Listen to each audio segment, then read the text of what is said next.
Well, thank y'all for being with us here today. I'll give you an advance warning. I'm going to have a whole lot of information for you. We are gathered today for two purposes. One, which will be the lengthy discussion, and that is to talk about the state of Texas becoming prepared to deal with the tropical disturbance that could evolve into a hurricane over the coming days. Before I do that, however, I want to make another announcement. On June 27th, I made a state disaster declaration for Cameron, Hidalgo, and Willacy counties in response to severe weather and flooding that affected those communities. That disaster caused severe and widespread damage, leaving many without the resources they need to be able to recover from those storms. More than 2,500 homes were affected. More than 1,000 of those homes received major damage or were destroyed. So today I am requesting and have signed a request for a presidential disaster declaration asking the federal government to provide individual assistance to those in the Rio Grande Valley affected by this disaster. Now, with regard to the current weather conditions, there are several maps that were, I think, prepared by the National Weather Service. These are two of them, showing different trajectories of the storm that is in the Gulf right now. As everybody knows, predicting precisely where a storm in the Gulf is headed is a very imprecise task. It is impossible right now to know exactly how severe this storm will become and exactly where it will go. The high probability models show a couple of things. One, it's not certain, but it may be more likely than not that in the coming days, the storm could evolve into a hurricane. Right now, if it does so, it doesn't seem like the hurricane would be a high level, probably a category 1, but again, this is impossible to tell. Second, although it is impossible to tell the exact trajectory of the storm, if you look at the high-level probabilities, it looks like at a minimum that large swaths of East Texas, ranging from the Houston area over to the border with Louisiana, and then widening out further as you go north. In fact, the screen behind you all shows the path. If you look in that screen, if you see the letters on the white part where it says 7 a.m. Saturday and there's an H there, that's where the prognostication is that it could turn into a hurricane at that particular point, at that particular location. And then you can see in the dotted area on the state of Texas, the swaths of that could hit rain. I said east of Houston. Obviously, that map shows that it could be south and west of the Houston area also.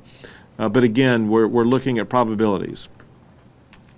With probabilities, with best guesses right now, regions north of the Houston area, going up into East Texas, could receive as much as, if not more than, 10 inches of rain. Right now, what we are looking at in Texas from the highest level of probability is going to be a very meaningful rain event, and hence a potential flooding event for various locations. So with that in mind, we want to make sure that the state of Texas is doing all we can to prepare in advance for this storm. And here is a surface level discussion of what we've done.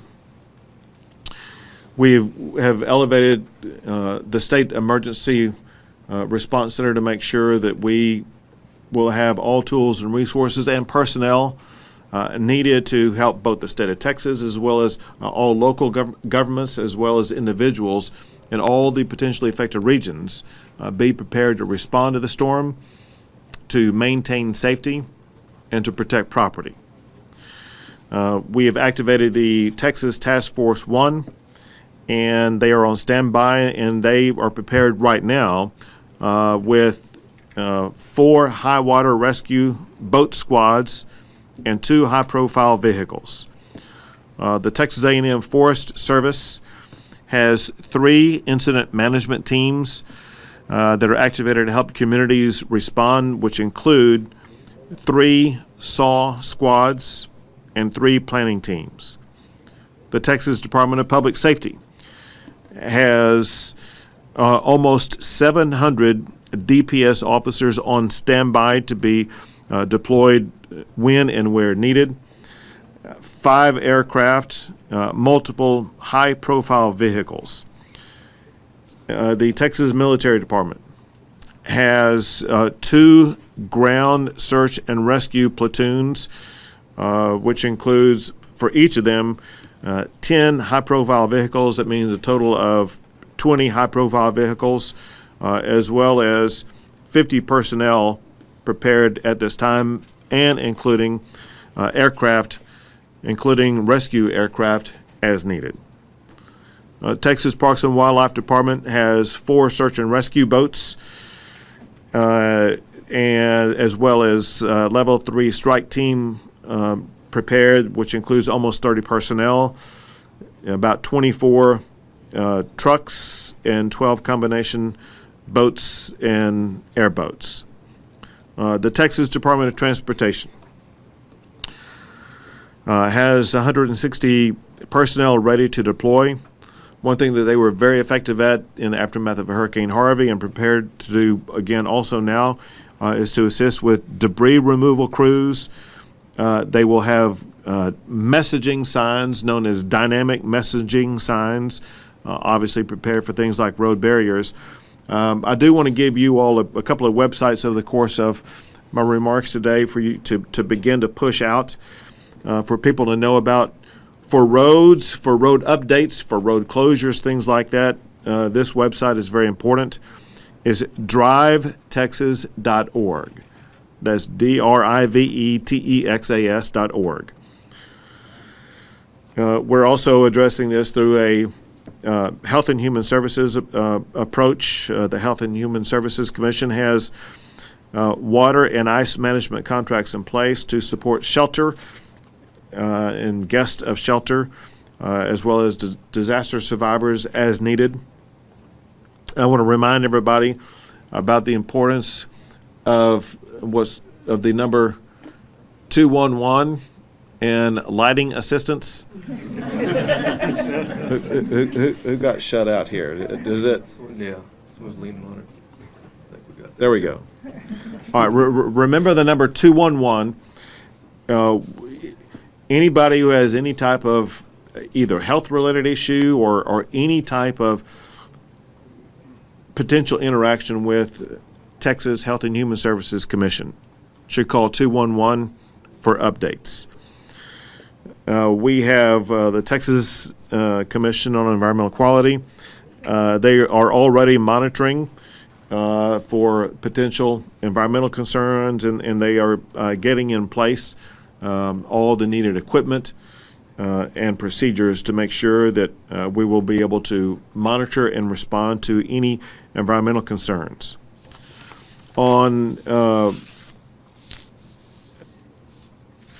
me find this. On TDI, Texas Department of Insurance, they are prepared in several regards, but one thing I want to try to make a point about that's very important right now, and that is even in the aftermath of Hurricane Harvey, there is less than 20% of housing units in coastal and adjacent counties that are covered by the National Flood Insurance Program. One lesson learned in the aftermath of Hurricane Harvey is the importance of getting flood insurance. Now, there is a 30-day waiting period in order to get that flood insurance, and so for this particular storm, it would not be effective. But as we all know, there could be additional storms that could arise over the course of the summer into the fall. I would strongly urge people to do all they can to at least look into and do all you can to try to obtain flood insurance to protect you against the catastrophes like what occurred in the aftermath of Hurricane Harvey. Let's see, the State Department of State Health Services has done several things. They've raised the system of awareness. They're working with medical shelters, getting medical shelters lined up in the event that they are needed, as well as ambulance strike teams, mobile medical units. And for health services, they also have a website that people can go to for information. It's called txready.org. That's txready.org. And then last few couple of things. One is this is a kind of early warning way of reminding everybody who lives anywhere on or near coastal regions in the state of Texas. Be prepared for this particular storm. This is the time to start getting prepared. We don't know how severe this is going to be. We don't know where all it will impact. What we do know is this, and that is if you prepare for the very worst, you will be in a situation where you will be able to come out far better in the end. And so begin preparing your property, begin preparing your supplies, begin preparing your lines of communication to your family members, begin preparing to know exactly where it is that you will be going to in the event that you have to evacuate. And along those lines, obviously, establish a line of communication so that you will know what, if any, type of evacuation warnings will be issued by local governments. One last thing I will add, and that is a lesson learned in the aftermath of Hurricane Harvey, and that is for local governments. Now is the time to start working on getting those debris contracts established, the shelter contracts established, the recovery process contracts established. If there's a heavy flooding event, a heavy wind event, a catastrophic storm event, there's so much going on.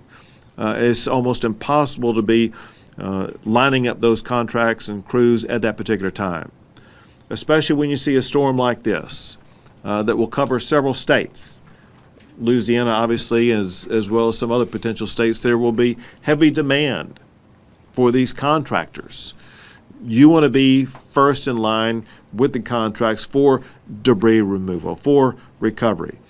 So I urge all local governments to get ahead of the curve, to make sure that you line up those contracts so that you and your constituents will be the first ones receiving the recovery supplies that are very much needed. With that, we'll take a few questions. Governor, you've criticized Austin's homeless policy, and you've said that all state options are on the table in terms of dealing with that. When are you planning to act on this, and how? Well, we're doing several things already, and we've been doing things all along. One thing that we are doing right now is we are monitoring primarily health and safety-based issues. There have been stories in some other states, and there actually have been some stories locally about activities that could cause health concerns. And we want to make sure that local governments, as well as the state of Texas, is doing everything we can to minimize, to diminish, to eliminate any type of health or safety activity. Then, secondly, it's important for everyone to understand there are so many options that are available that are far superior to people camping out on Congress Avenue. Probably the best template for this is a strategy that's been developed in San Antonio that I urge all communities to take a look at as the possible best practice. It's called Haven for Hope, because what it does is it does not ignore the homeless. It helps the homeless be placed on a pathway toward a recovery and improvement in their lives. It helps people get off the streets. It gives them a place to stay. It provides them training and assistance toward getting a job, as well as provides them assistance in getting the medication that many of them need in order to balance their lives. And then on top of that, there is the importance of establishing shelters in various locations. Bottom line is that almost any strategy is superior to allowing people to camp out on places like Congress Avenue. Would you call a special session to address this issue? People need to understand special session is not a magic wand that solves all problems. Governor Abbott, how much of the legislative action in response to Hurricane Harvey is actually in place now for this storm? Well, there's several things after Hurricane Harvey that are in place. One of the best things is the study that was produced by Chancellor Sharp in the Rebuild Texas plan, and there were, I started to say dozens, really hundreds of strategies embedded in that that have already been incorporated, some of which I've articulated today. But then on top of that, there are many things that have been done in the aftermath of Hurricane Harvey that will make the greater Houston area in particular, but also this entire potentially affected region by this looming storm, be better prepared to weather this storm, such as dredging that has taken place in countless river and other water basins, such as improved drainage as well as repairs to other facilities. By one story that I saw, there are more than 100 projects underway as we speak right now. And so there's a lot of activity going on to make areas that were harmed by Hurricane Harvey far more resilient, far better prepared to weather a storm like this, knowing this one key factor, and that is you can't rebuild an entire region overnight. It takes a while to rebuild. The good news is already the state of Texas and the local communities have received billions of dollars for the rebuilding process, as well as for dredging and clearing out debris in ways that will remove water faster, including the buyout of homes that have been the subject of repeat flooding. So we are far better situated today than we've ever been to weather a storm like this. And the pot of money that came from the rainy day fund and with the statewide flood plan, is that going to be accessible if any damage comes from this storm? Well, that gets very complicated for this reason, and that is, for example, a component of the large part of that money provides matching funds for the drawdown grants for what are called community development block grant funds, as well as hazard mitigation funds, things like that, that allow local communities not to have to pay a single penny for billions of dollars of projects. The way all this works, though, is that is funding that's dedicated for the recovery of Hurricane Harvey and has to be spent on that process. And having another storm overlaid on top of that makes that a little bit more complicated. But so bottom line, that money in some respects will not go to deal with any of the aftermath of this storm, but because of what it will be doing to assist in making all those areas affected by Hurricane Harvey, which overlap with what this storm will be, it will be beneficial to those communities to be able to rebuild in both the short term and long term. Hey, Governor, did you have you started identifying possible shelter locations in case this gets? Yes, and this is one of the lessons learned from Hurricane Harvey that's already been implemented, and that is that we work on pre-identifying shelters, but understand this, and that is the kind of the lead responsibility with regard to shelters will be local communities, but the state works with them to to assist that. Understand this also, and that is, I mean, there's 2 or 3 layers of shelters. Typically on the front line, on the very coastal region itself, is not where a shelter would be. You would look to move more inland for where the first layer of shelter would be.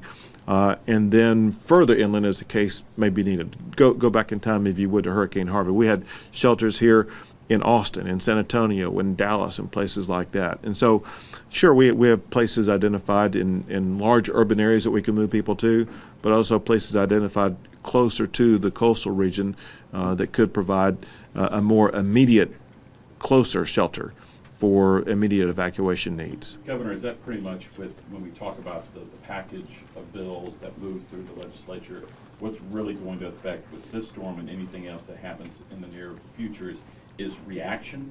And are you confident that the reaction mechanisms and streamlining will be better than what we had during the Harvey period? I am confident that we are better prepared than we have ever been for any type of storm. I'm equally confident that you're never 100% prepared for everything that may happen. And there's always something new, always something different. But because, candidly, we have experience at doing this, we are going to be able to employ that experience to move with speed and effectiveness to make sure we address the needs of our fellow Texans. Is that the key this time, is the speed? Because in Harvey case in point, we had people who were sheltered in place, we had nursing homes, and then all of a sudden things completely changed where it has never flooded before, and all of a sudden nursing homes were inundated. We had these massive rescues going on. So is that what we're talking about? We're prepared to react to that? In part. I mean, part of the need for speed is the advanced planning, and that's one thing that we're urging people to do today, if they haven't already begun doing it. We need local communities as well as individuals who could be affected by the storm to begin planning and taking action today to get ready for what could be a storm or may not be a storm. If you spend a few hours today and the next day getting ready for the storm and it doesn't hit, well, you're going to have a whole lot more extra time this weekend to spend on some fun things. But also you will be better prepared in case another storm does arise later on this year. But I will tell you this. If you do no planning or work today or tomorrow or the next day, getting ready for this, it will come upon you very quickly, potentially, and it'll make it a whole lot more difficult for you. And when I'm talking about you, I'm talking about individuals as well as communities and local leaders. But I think that, having talked to and worked with all these local leaders, both during and after Hurricane Harvey, they know the potential challenges they face. They know both the recommendations and the need to make sure they have contracts in place for debris removal, for local shelters, for food, water, sheltering, and things like that. And I have no doubt that as we speak, those who are in the potential line of the storm are getting ready to meet the needs of their constituents. One more question. One of the things in Harvey was the coordination of private folks coming in and trying to help, and they got turned away, and then they finally got. Is that part of the coordination and maybe that's right. Chief Kim answer. Sure, have at it. So what's the question, Rudy? The use of private individuals the Cajun Navy that came in and helped. During Harvey, people tried to come in and help, and they got turned away. And are we coordinating or doing anything in place for all these private individuals who will come to the rescue when called? So the short answer is yes, but the spontaneous volunteer is always something that we want to make sure is the right resource at the right place at the right time and has the right training and equipment. So what you're seeing is places like Houston and Harris County that are reaching out to their local partners. You'll see us working with Parks and Wildlife and some private sector resources for airboats and other rescue type capabilities. There's a huge volunteer resource group out there. And our request, and what I need your help in pushing out, is to get those people that may think they want to spontaneously volunteer to go and partner with an existing VOAD or volunteer organization active in disaster. That's the fastest way to get in and help and serve others. Thanks, guys. We got to run. Really appreciate it.